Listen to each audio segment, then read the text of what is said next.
All is not equal in the nation's capital when it comes to grocery stores. The U.S. Department of Agriculture says thousands of D.C. residents have limited access to them.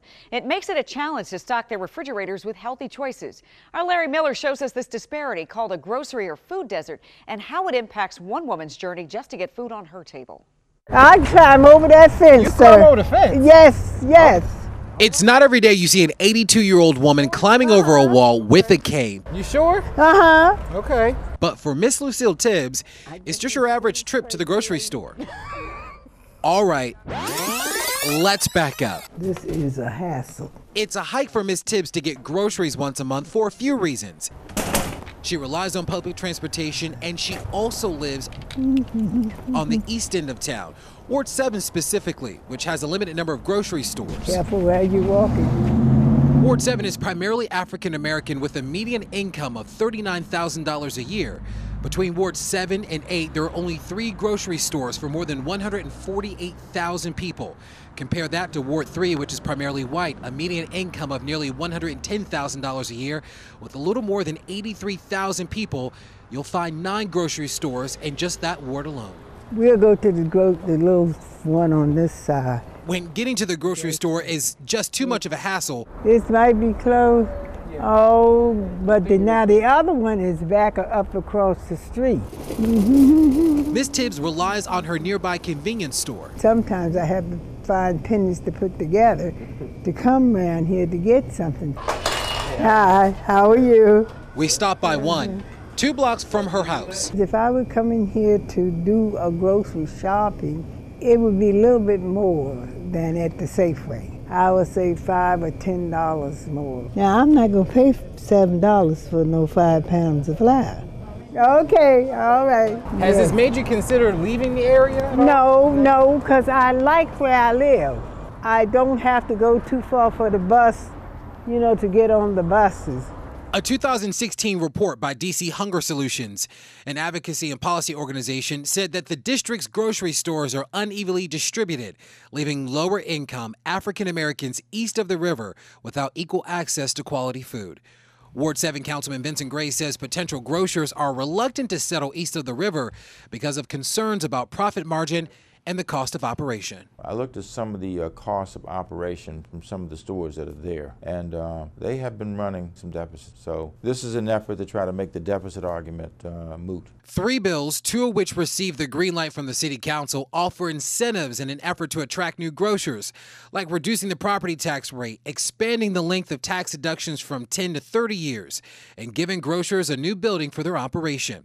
So far, the councilman has had conversations with 3 grocery chains about the plan, but it's still in the early stages, and no company has signed on yet. I know that there are a number of people who made the argument that this may be racial, but I think it's different in this instance. I think it's a situation where the economics haven't induced some of these folks to be able to locate on the east end. They are closed. But until a grocery store opens closer to her home, Miss Tibbs has to endure the long commute. Eventually, we made our way to the bus stop and waited 15 minutes Oh, here it comes. for the 92 Metro bus.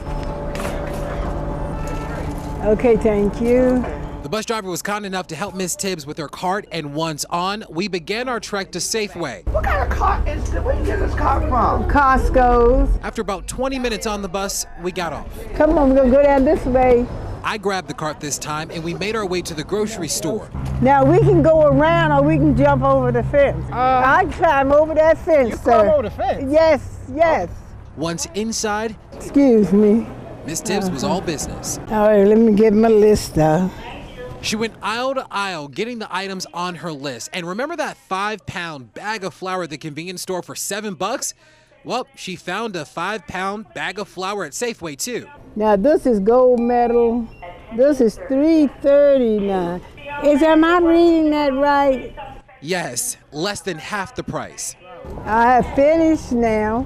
40 minutes in the store and Miss Tibbs got everything she needed for the month. Say we left the house at about 12 noon. Uh-huh. It's 1:17 and we still haven't even made it back home yet. See? And then now we gotta wait on the bus. Okay, thank you. Thank you, sir. The bus was a lot more crowded on the way back. It was a challenge to keep her large cart out of the way of other passengers. Thank you. Another 20-minute trip, and we were back at the bus stop near her home. Miss Tay, you better than me. Uh, This thing's heavy as hell. I know it. I know it is. A nearly 2-hour trip just to get groceries. Ms. Tibbs says that what we encountered was an average trip. She says the commute is tough for someone her age and hopes that with all the new construction going on near her house, someone would build something everyone needs. If we could get a better store down on this end or round the corner, yeah, all right, that would be the biggest thing down and around in the neighborhood. All right, okay.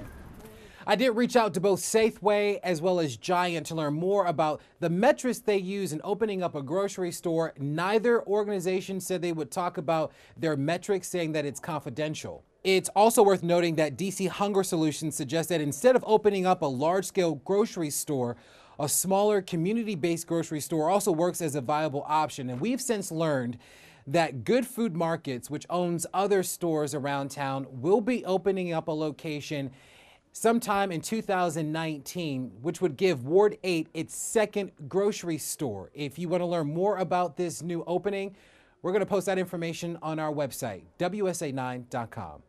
I'm Larry Miller, WUSA 9. Also on WUSA9.com and on our app, more of Ms. Tibbs' journey to the Safeway and an interactive map that lets you explore where the grocery stores are in D.C.